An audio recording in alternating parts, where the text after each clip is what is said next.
Maayong adlaw kaninyo mga igsuon. Magtuon ta sa unang Tesalonica kapitulo 1 bersikulo 4. Nagiingon din sa kasulatan, mga igsuon, nasayod kami na ang Dios na higugma kaninyo ug gipili kamo niya aron maiya. So mga igsuon, atong masabtan nga ang Dios na higugma kaninyo kanato ug gipili kamo niya aron maiya. So mga igsuon, gipili ta sa Dios aron kita nga maiya. So dili kita maoy unang nahigugma, kundi ang Dios maoy unang nahigugma kanato. Ug iya tang gipili aron nga kita maiya. So mga igsuon dinhi atong basahon usab sa unang Juan kapitulo 4 bersikulo 9. Gipadayag sa Dios ang iyang gugma kanato pinaagi sa pagpadala sa iyang bugtong anak nganhi sa kalibutan aron makabaton kita sa kinabuhing walay katapusan pinaagi kaniya. So tungod sa paghigugma sa Dios kanato mga igsuon, pinaagi sa pagpadala sa iyang bugtong anak nganhi sa kalibutan aron makabaton kita sa kinabuhing walay katapusan. So, gipadala sa Ginoo ang iyang bugtong anak aron sa pagsakripisyo alang sa tanan natong mga sala. Gipadala niya si Ginoong Hesukristo diini sa kalibutan aron nga makabaton kita sa kinabuhing walay katapusan pinaagi kang Ginoong Hesukristo. So unsao man nato pagbaton niini mga igsuon, pinaagi sa atong pagtuo. Sa Gs nag-ingon, ang matuod nga gugma mao kini, dili kita maoy unang nahigugma sa Dios, kundili siya maoy unang nahigugma kanato.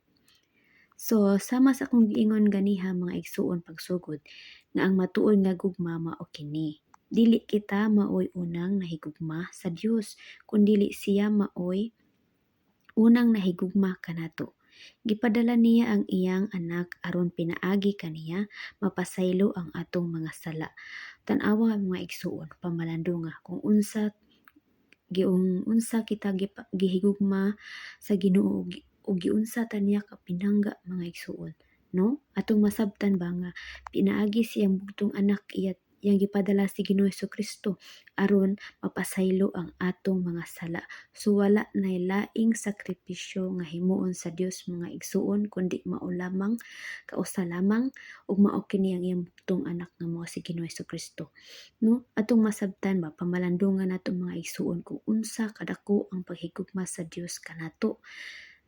Kita mismo mga igsuon kung atong ibutang ang atong hunahuna ba, dili man gani ta kasakripisyo sa atong usa ka anak, no?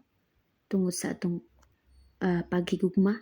So kung atong pamalandungan nga mas labaw ta nga gihigugma sa Dios, kay kung dili pa tungod kang Ginoong Hesukristo, kung dili pa tungod kang Ginoong Hesukristo mga igsuon, dili mapasaylo ang atong mga sala. So pamalandungan mga igsuon ba kung unsa ta pahigugma sa Ginoo nga iyang gipadala ang iyang bugtong anak, iyang gisacrifice alang kanato aron nga kitang tanan nga mutuo makadawat og kinabuhing dayon.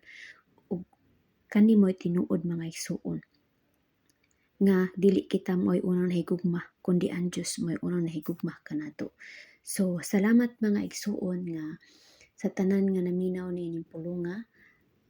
Akong gi-pray nga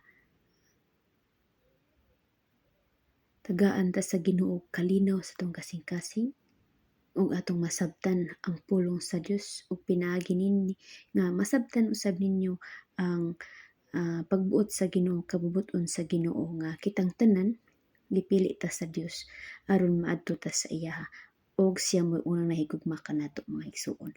Wala na laing sakripisyo ning kalibutan ng mga igsuon, kundi kausa lamang nga mao si Ginoong Hesukristo iyang gihalad iyang kinabuhi alang kanato tungod sa iyang dakong gugma. Salamat mga igsuon ug ako kining gihangyo nga inyo kining pamalandungan sa kanunay.